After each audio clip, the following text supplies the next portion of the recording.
Hello students, welcome to this online educational portal, free portal of learning English literature, language, education, research and so on. So this video is about 15 MCQs with surrounding facts and important information regarding the UGC NET set English literature exam. So this is a part of video series on MCQs, and this is the 7th video of this series. 91st question we are going to deal with. Let's begin. Which of the following statements is true? Four options we are given. Dr. Johnson defended Shakespeare's tragi-comedy. B. Dryden criticized Shakespeare for the lack of unities in his plays. C. Ben Jonson praised Shakespeare for his knowledge of Greek and Latin. Or D. T.S. Eliot says that Hamlet is an artistic success. So friends, here the right answer is A. Dr. Johnson defended Shakespeare's tragic comedy. Dr. Johnson defended it by putting them in the context of the writer's overall aim. He believed that aim is to present human condition in a realistic way. So it should be the aim of the writer to present human condition in a realistic manner, in a realistic way. Then another question, who called Dryden and Pope as classics of English prose? So here we have four options: Johnson, Wordsworth, Coleridge, and Arnold. So D is the right answer, friends. Matthew Arnold called Dryden and Pope as classics of English prose. Matthew Arnold also said that they are not the classics of poetry. He told them, he called them, he believed that these people, these Dryden and Pope, were the classics of English prose rather than poetry. Then moving ahead, 93rd question, which of the following is not a new critic? So here we are given a list of critics. In this list, we can name I. Richards, R.P. Blackmur, J.C. Ransom, and Northrop Frye. So all these four important critics are there in English literature. So we have to identify which is not a critic from new criticism theory. So the answer is D. Northrop Frye is not in the list of new critics because Northrop Frye is basically a Canadian critic and theorist. He is not included in the list. He did not deal with the new criticism. And other three are the important critics of new criticism theory: I. Richards, very big name in this theory, and R.P. Blackmur, and J.C. Ransom. J.C. Ransom, John Crow Ransom, a great name in this theory. Is actually the pioneer of new criticism. His book, I think it is The New Criticism, published in 1941. Friends, please remember his book's name, The New Criticism, published in 1941 by J.C. Ransom, and that's why he is named as the pioneer of new criticism. So Northrop Frye is not in the list of new critics. Other three are the new critics. Then 94th question, Currer Bell was the pen name adopted by the British woman novelist. So here we have four names of woman novelist. We have to find out who is not named as Currer Bell. So the right answer is B, Charlotte Bronte. Charlotte Bronte is not known as Currer Bell, the pen name assumed by Charlotte Bronte only, not by other three. And let me share with you some important fact regarding these pen names. Okay, three important sisters were there in literature: Annie Bronte, Emily Bronte, and Charlotte Bronte. So they, all the three sisters, assumed pen names. Okay, so Annie Bronte was known as Acton Bell, then Emily Bronte known as Alice Bell, and Charlotte Bronte known as Currer Bell. Here Bronte is written there, but it is known as Bell. Currer Bell, not Currer Bronte. Please read it as Currer Bell. So this is very important question, friends. Any important information can be asked from this question, because three important facts I have given here. Three facts are there in this particular question. Please remember and note it down. Then next one is full of the true, the blushful Hippocrene. So here one line is given. We have to identify the speaker, the figure of speech in this line. So whether it is alliteration, hyperbole, or personification or oxymoron. So very simple one. It is personification. It is C, personification. And why it is personification? Because the last phrase, the blushful Hippocrene, it is important for that. So the figure of speech here is personification. Other three figure of speech are not actually related to this.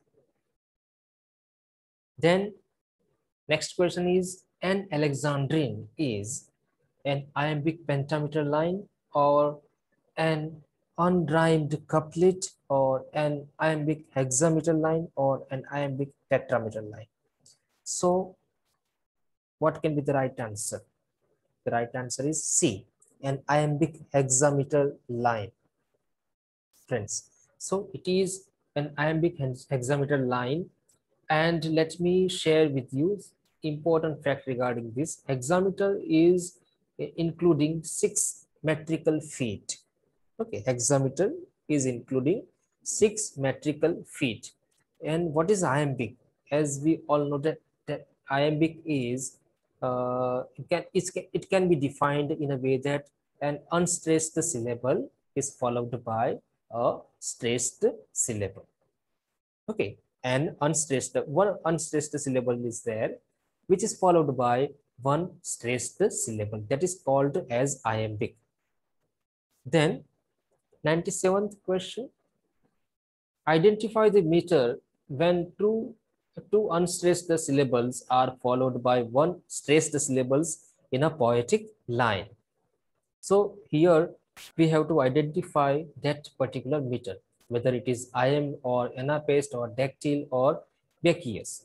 So what can be the right answer? If you can guess in your mind, the right answer is B, anapest. It is anapest.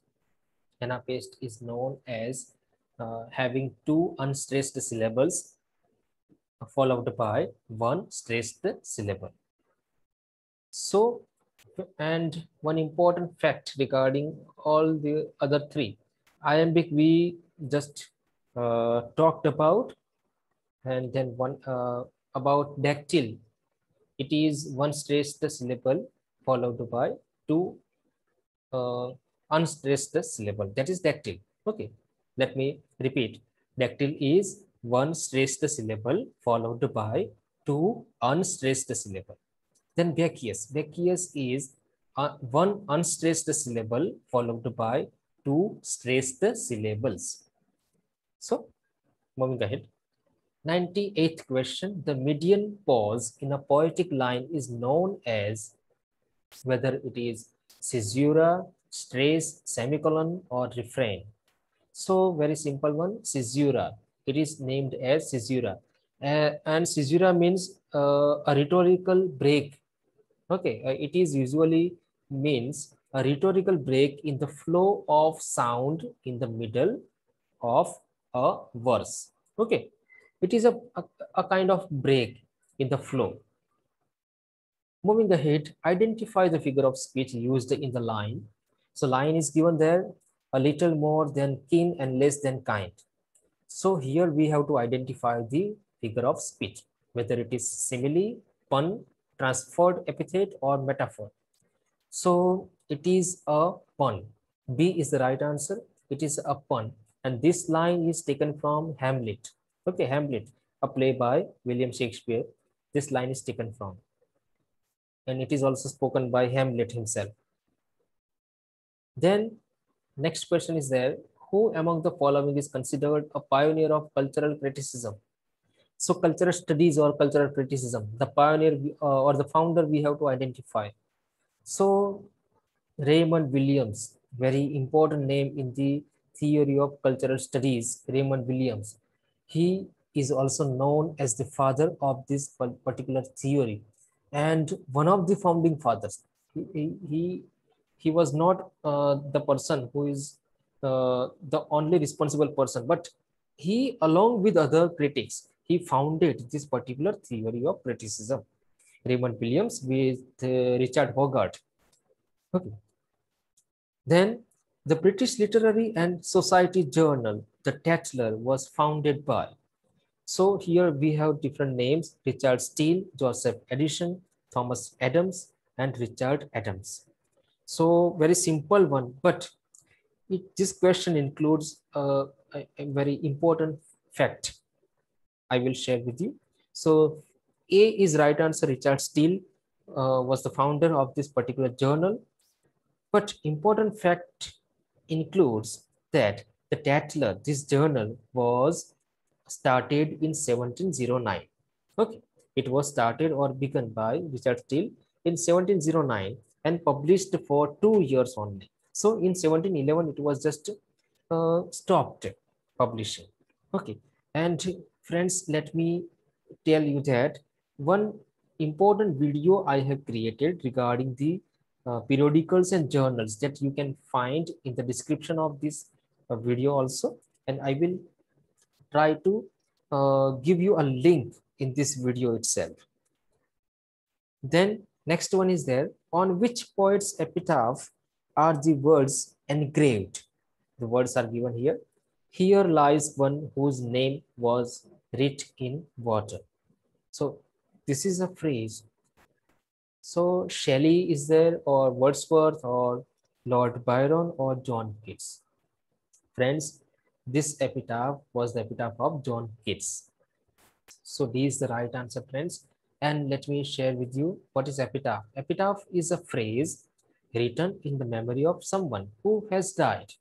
Or it can be said that in inscription on tombstone of someone, that is named as epitaph. Okay. Then moving ahead, who said art is twice removed from reality? So Socrates, Plato, Aristotle, or Longinus?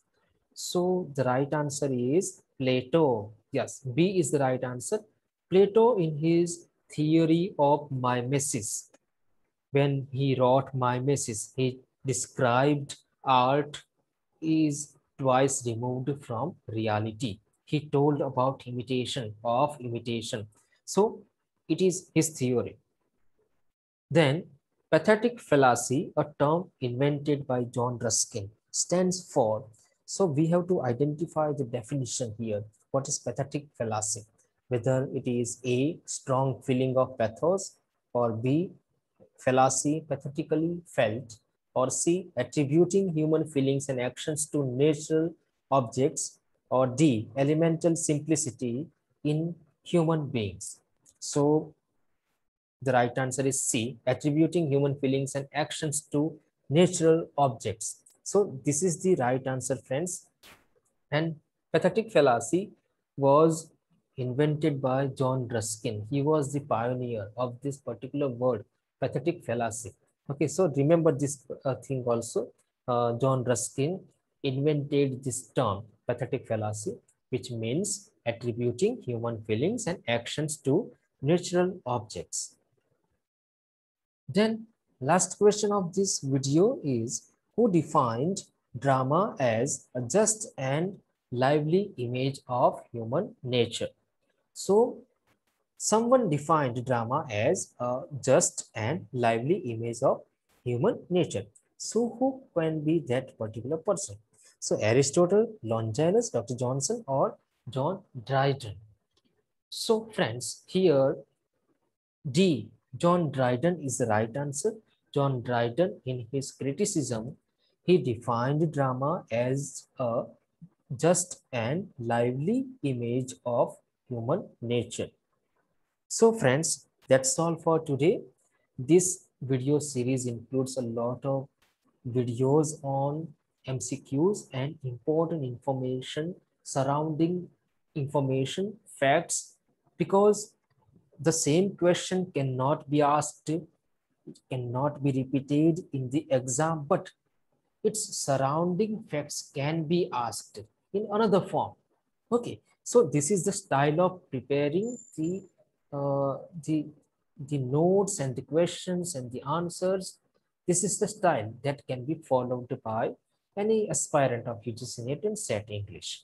Okay, so if you like this video, you can share with your friends in the social media platforms, and you can like also, you can subscribe to this channel also to get latest updates and as well as important information as well as content of English literature in material form also, in PDF form also. I will provide it to you through my blog. The blog link is given there in the description, and also on in this video you can see the below line, yellow line is there where the link is given.